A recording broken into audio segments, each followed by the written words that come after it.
Je m'appelle Naïl Moumeni, je suis chargé d'ingénierie juridique et de plaidoyer pour l'ANAF. Alors il y a deux situations. Soit tu es rattaché à la déclaration de revenus de tes parents et dans ce cas-là ce sera à eux d'intégrer tes revenus dedans. Soit tu es majeur et tu es détaché de la déclaration de revenus de tes parents et dans ce cas-là il faudra le faire toi-même.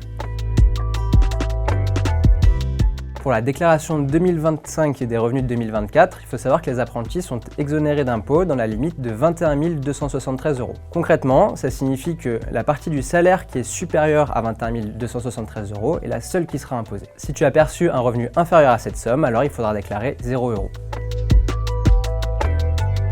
Si tu as plus de 25 ans au 1er janvier 2025, tu seras obligé de faire ta propre déclaration d'impôt. En revanche, tu peux également la faire avant et il faudra dans ce cas-là voir avec tes parents ce qui est plus avantageux pour toi ou pour eux, car en fonction du salaire que tu auras perçu en 2024, les tranches pourront changer.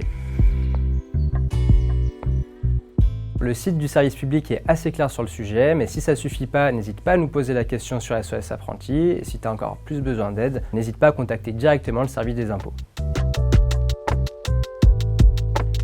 Alors même si tu n'es pas imposable, déclarer tes revenus, c'est utile pour justifier de tes ressources. Par exemple, on pourrait te demander une déclaration d'impôt si tu as besoin de contracter un prêt avec une banque ou pour louer un appartement.